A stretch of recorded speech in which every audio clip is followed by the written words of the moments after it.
Record, record.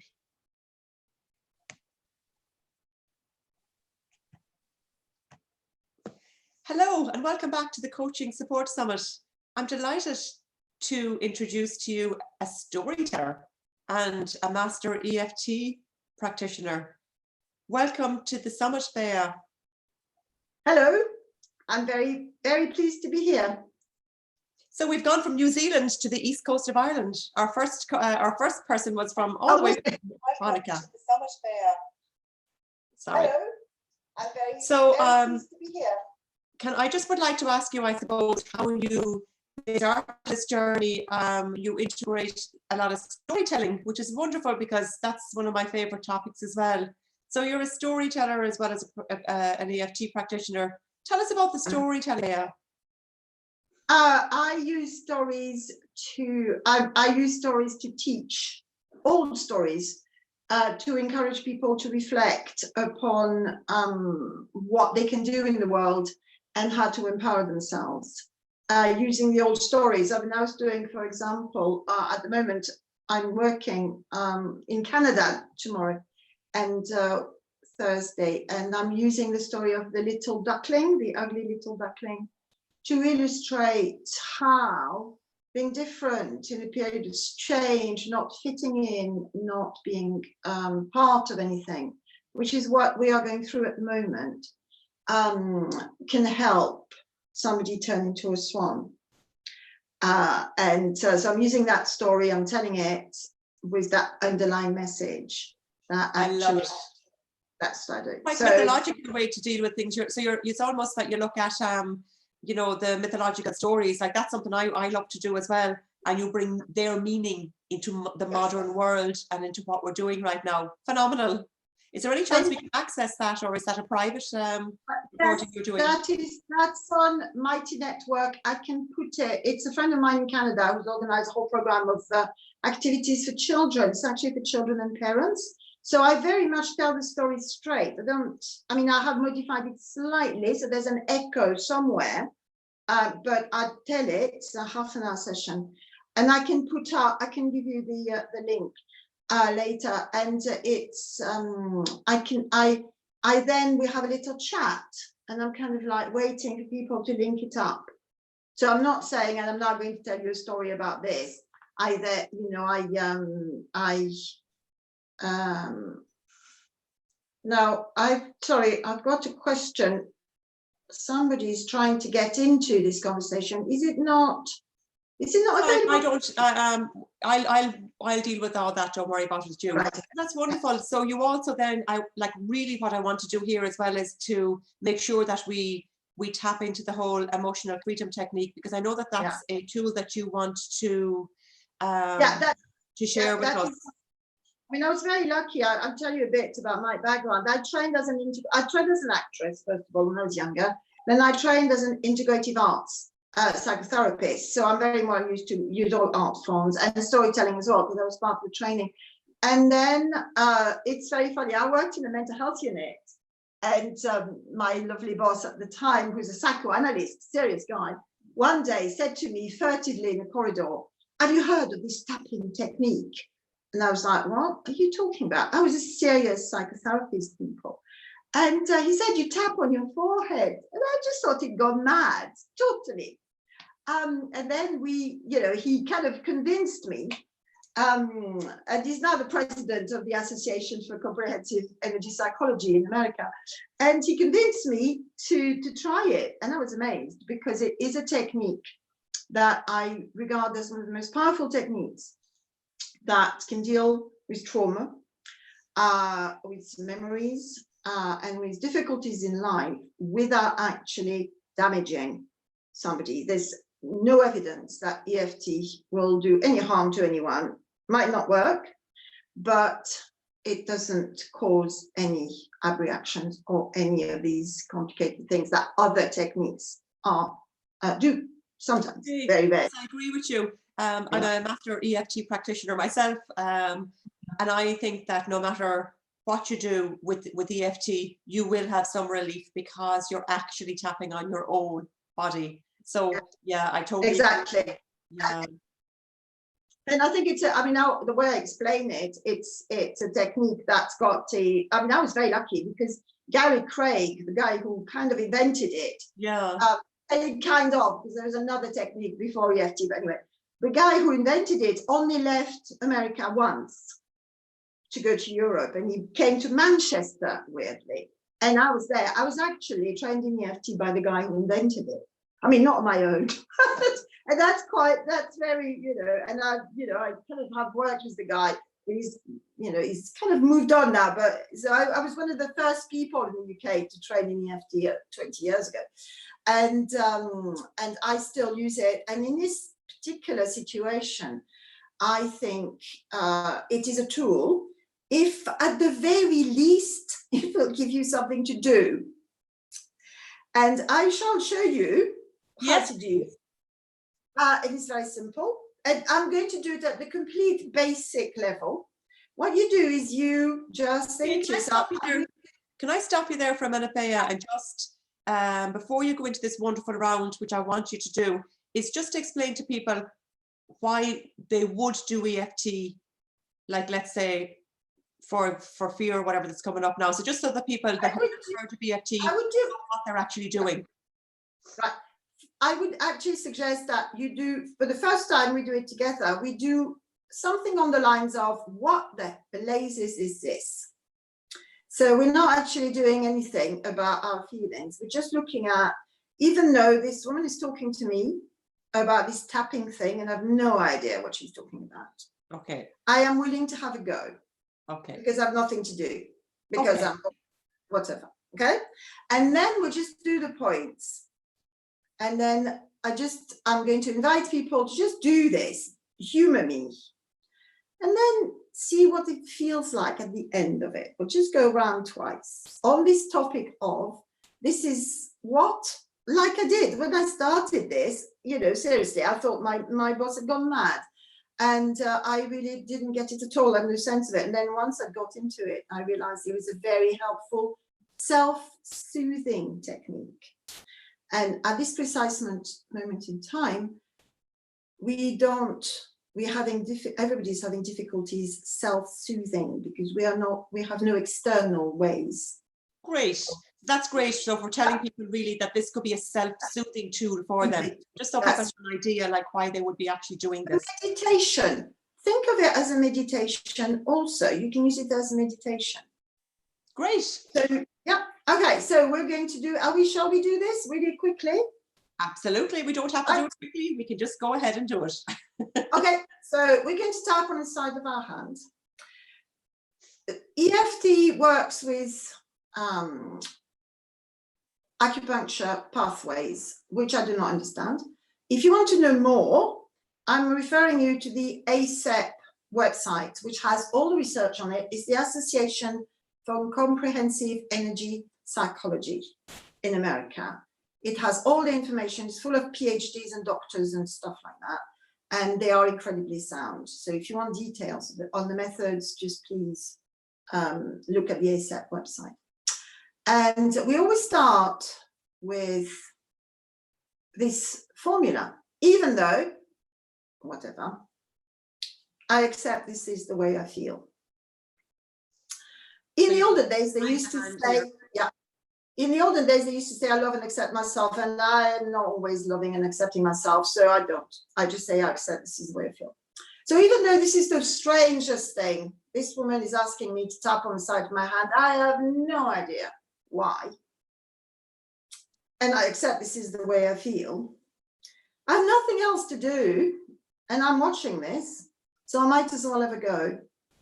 And I accept this is where I'm going with this. Even though I really don't know what she's doing or she's talking about, I can't believe it's going to help me at all. I accept I'm going to have a go at this. And even though this is a lot of rubbish, nonsense, piffle, I'm going to have a go at this. And then we're going to just tap on the side of the eyebrow there, close to the nose. And I'm just going to contemplate. I'm just asking you to contemplate what you're doing. The sensation of it. What does it feel like? How do you feel doing this? Apart from silly, but nobody's watching you, so that's okay. You're just live on YouTube, don't worry. Live on YouTube. Oh, yeah, oh, damn it. Millions. Panic station. No. So breathe. And then move to the corner of your eye over there and breathe. And just notice, you might hate it, which is fine. If you hate it, stop. But if you might find out, actually, I'm finding this quite pleasant right here, right now. Apart from the fact that I've just been reminded, potentially people are watching this, which then immediately I go to, oh my God, and breathe. And then underneath your eye, gently, no need to hurt yourself, and tap feverishly. I know there's no correct number of taps, it's just how you feel. Yeah, just think how you feel, how's the body? And then underneath the nose. And breathe. And then chin.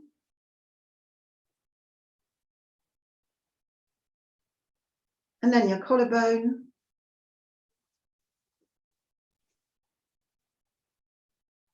And then the silliest point of all of them is underneath your arm. Thus. And then the top of your head randomly. And then just take a breath and contemplate. I have no idea how you feel. How do you feel, Dolores? Relaxed. So I'm hoping that at the very least, this has made you feel vaguely relaxed. It might have really annoyed you, which is fine.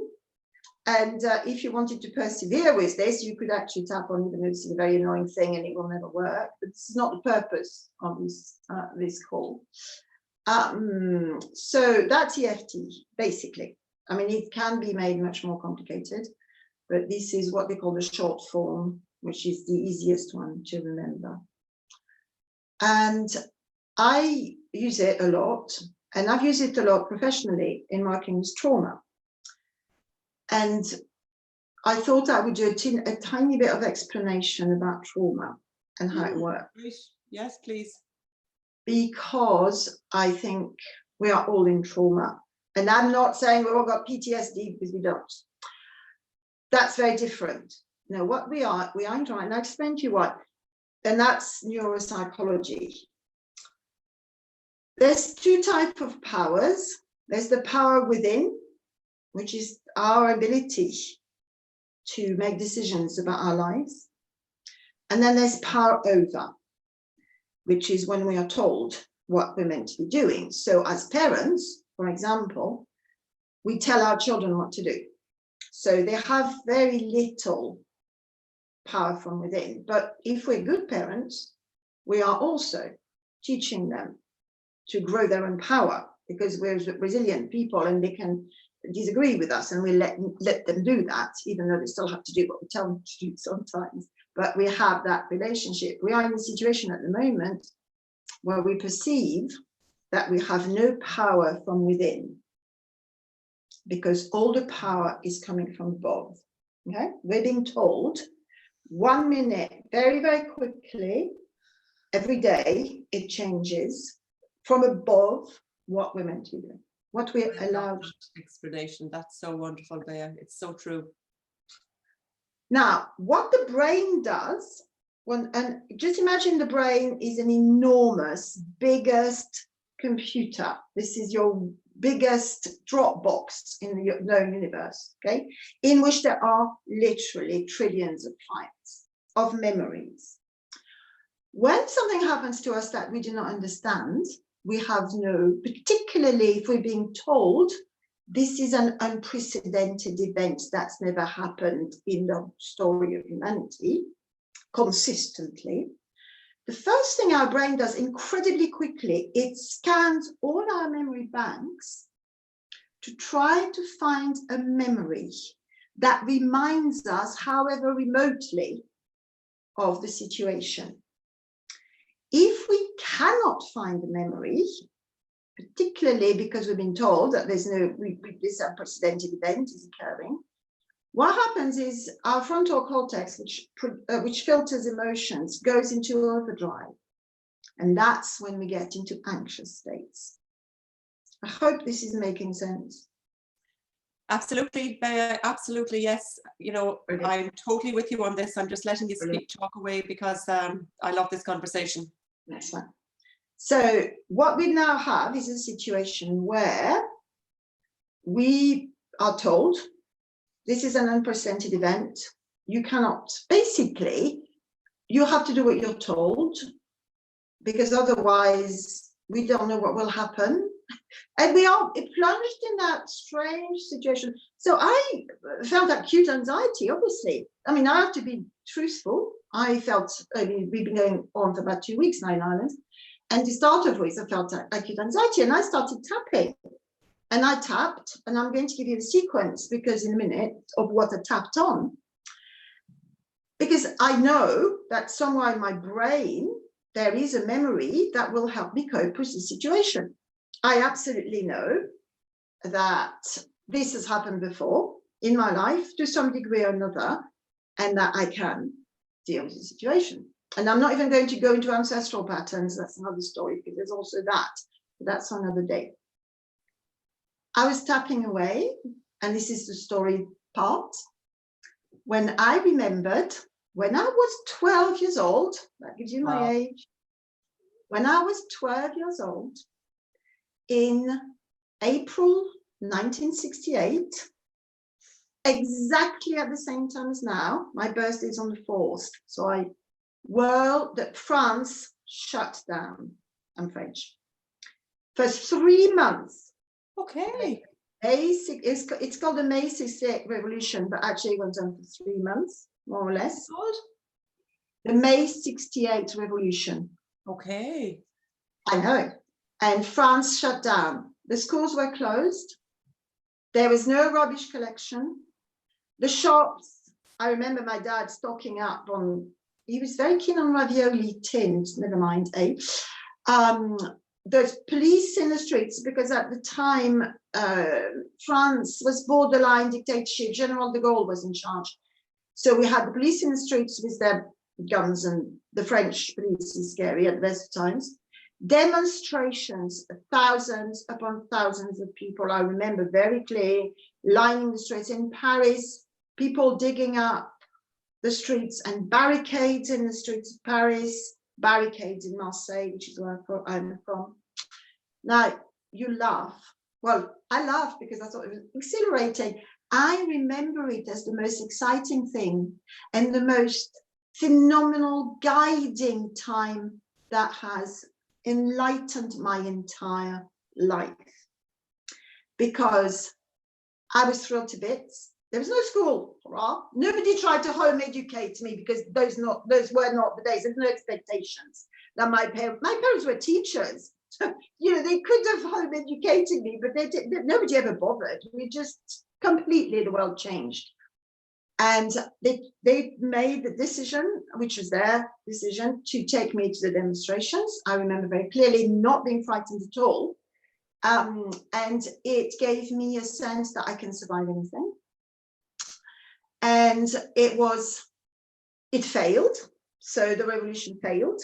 It was followed by the Prague Spring, which was the same time, it happened at the same time as Czechoslovakia tried to rebel against the USSR at the time. And that failed. And I remember being devastated at 12, but it gave me my sense of political awareness. It gave me my sense of eternal hope in the goodness of humanity, the acceleration that we can change the world, and the very irritating inability to not be optimistic. Wow. And that is actually something that came up for you when you were tapping. See, that's what I love about tapping, because like that, it will bring you to the root, or bring you back to when to the event. Yeah. To the event. And I couldn't believe it, because if you'd said to me, find an event, find an event that has happened before, I would have gone, don't be so ridiculous, it's impossible. And absolutely. And then I did it with my partner, and she remembered, she lived in the West Indies when she was a child, and she had scarlet fever. And he was so contagious that she had to self-isolate, 7-year-old child, self-isolate in her bedroom. And he would put the food through the door, and she remembers, you know, her mother being masked, and she could not play with her siblings for 3 weeks. She was on her own in a room, and she'd forgotten about that completely. And you know, that just proves that EFT is such a powerful tool. It does. It is. And I did a webinar. I know you were on it there last Friday. I was talking about the physiological, the basic needs that we have as people. And I mentioned on that masterclass I did that if our physiological needs are not met, like that, we will have an active motivator around a lack of food, or we can hold that, as you said, you know, we hold on to it, we hold on to these moments in our brain, and they're the kind of moments that get triggered when something like lack of food comes up. Now, it could be, you know, or whatever we're tapping on, but if those physiological basic needs are not met, or we have a story around them like that, around safety and that, they get triggered in these times. So that's wonderful, actually, the wonderful story you told there, Bea. Yeah. So what I'm inviting your listeners and you to do, if you want to, so let's do the thing. I'm not a doctor. I'm not telling you to do anything in particular. I'm not telling you this is going to help. I'm just telling you a story about my experience of something. Love it. You are a free individual, and I want you to remember that. You have a choice. You have a choice about how you behave. You have a choice about what you choose to do in any circumstance. If you choose to accompany me on this journey, you're very welcome. But I am not here to heal you, treat you. I'm merely offering a story. And if you fancy walking along with me on the road for a while and possibly experience a similar event to mine, you're very welcome. However, I am not recommending this as a cure or as anything in particular. I invite you to remain curious and to be possibly amused or interested in this. But I am not saying this is a cure, this is going to provide you with anything in particular, apart from an experience that you may or may not find pleasurable or indeed interesting. I hope that's comprehensive enough. Wonderful, absolutely, I love it. Love it, Bea. I just love listening to you talk about one of the therapies that I love myself. So what we're going to do is we're going to tap. So you've got, I want you to, the first thing we do in tapping is we measure up, because it's quite a good thing to do. So I want you to think on a rate of 1 to 10. I never go to 0 because I find 0 personally terrifying. I don't want to be 0. 0 is not my thing. So no 0. 1 till 10. How? 1 being I'm completely chilled about this and I'm perfectly powerful. And 10 is actually I really feel like I have no power in this situation at all. And we are talking about the current global situation. Somebody said to me something very, very useful the other day. Actually, I was on a call, and I want to remind you this. This is not about the coronavirus. This is about the decisions the world has made to cope with it. So you cannot fight a virus because it's a virus. Don't waste your time. But you can adapt to the consequences thereof. I hope this makes sense. And it's a wonderful woman. I need to name people. Janice from Barbados, Jamaica, who was saying that it isn't about the virus, it's about our reactions to it. Yeah. Yeah. Because if we start fighting the virus, forget it. We can't do that. It's not in our power to do that.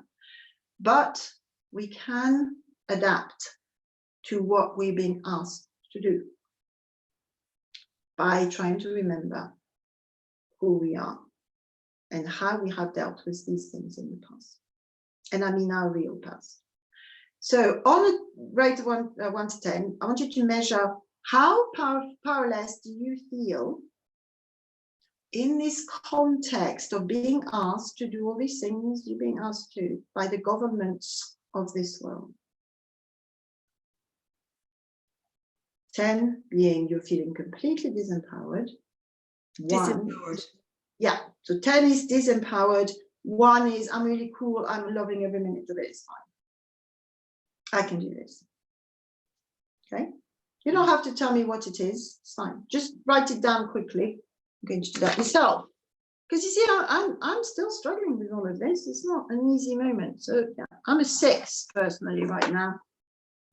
But then that's because I'm talking to you and I'm being really powerful. So Yeah, well, that's the power of this, you know. exactly. So we're going to tap on the side of the hand, and I'm going to suggest that you say after me. You don't have to say this if you don't want to. You can say your own words, but I will try. So if you play along with me, Dolores, then you can say it after me. Even though I feel powerless. Even though I feel powerless. And then in your mind, just add the number you've got. So even though I feel powerless, that's 6 for me. I accept this is the way I feel. I accept that this is the way I feel. Even though I am told. Even though I'm told. These events are unprecedented. These events are unprecedented. And that makes me feel powerless. And that makes me feel powerless. I accept this is the way I feel. I accept that this is the way I feel. Even though I feel powerless. Even though I feel powerless. I accept this is the way I feel. I accept that this is the way I feel. And I know it's not okay. And I know it's not okay. But it's okay right now. But it's okay right now. Because this is where it is. Because it is the way it is.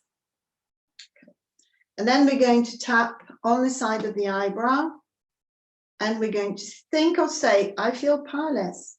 I feel powerless. And breathe. This is unprecedented. This is unprecedented. There's nothing I can do about it. There's nothing I can do about it. They tell me what to do. They tell me what to do. And I have to do it. And I have to do it. I have no power in this situation. I have no power in this situation. And I feel myself drained. And I feel myself drained. And I don't know what to do. And I don't know what to do. And then what we're going to do is, but I am open to ideas. I am open to ideas. Because, side of the eye, because I hate feeling like this. Because I hate feeling like this. Underneath the eye. It is true I have to do what they tell me to do. It's true I have to do what they tell me to do. Underneath the nose. But I can choose the way I handle it. But I can choose the way I handle it. Underneath on the chin. I wonder how I could do that. I wonder how I could do that. Collarbone. I've absolutely no idea. I've absolutely no idea. But it would be nice if I could find a way. But it would be nice if I could find a way. Top of the head. I wonder if there is a way. I wonder if there is a way. And then eyebrow. What if I could remember something? What if I could remember something? Something that would help. Something that would help. Oh, but no, it's impossible. No, but no, it's impossible. Because they say it's unprecedented. Because they say it's unprecedented. Under the eye. But hold on a minute. Maybe, just maybe, I have done something similar before. Hold on a minute. Maybe, just maybe, I have done something like this before. No, it's impossible. No, it's impossible. I'm sorry, but I'm going to try to remember something. I'm going to try and remember something. Because I don't want to feel disempowered. Because I don't want to feel disempowered. And if I can find something. And if I can find something. I won't feel disempowered. I won't feel disempowered. I wonder what that would feel like. I wonder what that would feel like. And then top of the head, I'm open to remembering something useful. I am open to remember something useful. And then top of your, then go back and do one last round. I'm open to remembering something useful. I am open to remembering something useful. Something really useful. Something really useful. Anything at all. Anything at all. And breathing. And as you're doing this, just really see whether anything comes to mind. Something useful. Something useful. Yeah. Yeah, I've just got one. Just feel. And then your chin. You can remember something. Can I remember something? If you get the memory, just hang on there. Hang on to it. Something useful. Something useful. And then underneath your arm. And then the top of your head. And then breathe again. And ask yourself the question, how powerless do I feel right now? And think of the first number that comes to mind. And I have no idea what number comes to mind. Sometimes numbers go up, sometimes they go down, sometimes they remain the same. And then just think, so yeah.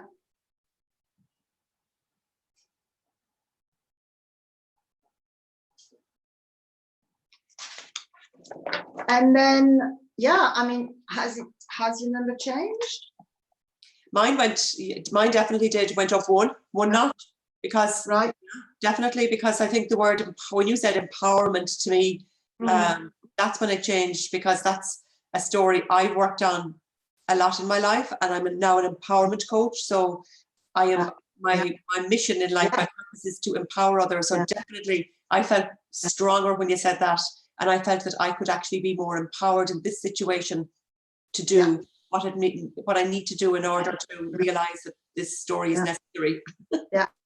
And I can hear it in your voice, because your voice has changed. It's much more rounded. So I can hear it in your voice that something's shifted.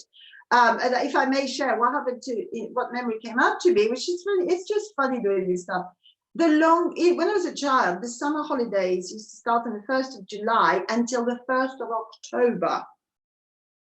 Now, do you have any idea how bored I used to get? Because it was wonderful. The first months, my dad had a boat. He was a sailing instructor in the summer. So we used to live on the boat. It was phenomenal. It was wonderful. And then, you know, the season would be over, and I'd have the whole of September with nothing going on. And, you know, my mum was like, well, if you're bored, take a book. That's it. That was the sum total of the efforts, you know, the sort of support to be in the matter. And I read and I read and I read. But I know what it feels like to be bored. And I can be bored really easily because I know how to do it. It's fine. I just need to pick up a book and that'd be grand. And that's what the memory that came to my mind. And that's phenomenal. That's great, because I think what can happen is these days children, and I have said that as well, children don't know how to be bored. And I think that we, you know, because there's never a time to be bored. That's one of the first things I said to my 11-year-old was like, it's okay to be bored, because as you say, like if we can't feel boredom, we're actually losing our ability to feel what it's like to even enjoy something as much as we can, because we know what it's like to have a lack of something to do. And boredom is good. Boredom leads us into and so is daydreaming. The other thing that we've lost is the ability to daydream. There's I read once, I can't quote the actual research, but I read a research once that before the invention of electricity, people slept more because they didn't have anything else to do. But there was a period of sleep. It was analyzed. I can't remember by whom, but somebody did this analysis, and there was a period. So people would still have the same cycle of sleep, but there would be a point where they would wake up, look out, and realize it was still dark, and they would go into a reverie, a kind of drifting off, a gentle musing phase, which I actually am finding myself experiencing. at the moment because I'm waking up earlier than normal, but I now allow myself about 20 minutes, oh no, half an hour, but whatever long, to mull, ponder, sit, lie there and, I don't know, dreamy. I'm not meditating, that's for later, but I have that sort of mulling, daydreaming. You know, when we always say to people, don't daydream, pull yourself together, do things, be busy. And this is the opportunity of a lifetime. Daydream. This is where the most important inventions are. Daydreaming. So yeah. Thank you, Bea. That's such a wonderful conversation. I'm afraid I could sit and talk listening to you all day because, you know, you're talking about two of the things I'm very passionate about, storytelling and how we use it to, I mean, I just love making all that, and also EFT. So thank you so much for joining us on the summit. It's great. I'm delighted to share this conversation with people. I loved the way you did it. I was trying to force you to do it a different way in the beginning by sort of explaining it. And then I had to obviously stop and go, yes, I know that you're going to do it your own way. So that's even a good lesson for me to let things flow more. You know, we all teach differently, and I'm just after finishing a train the trainer course. So I loved the way that you did the EFT by introducing it to people as in, well, I don't know if this is going to work or not, and I actually don't care. So you were letting people get out of their head before explaining it. So well done you. I loved the conversation. Can't wait to share it with people. If people couldn't get on live there, this is live on YouTube at the moment, but it will also be recorded, and it'll be on the webpage that was where people could sign up. I'll be putting the recording for anyone to see. Can I say one last thing? Because I have to, a friend of mine who runs a consultancy and is a trainer as well.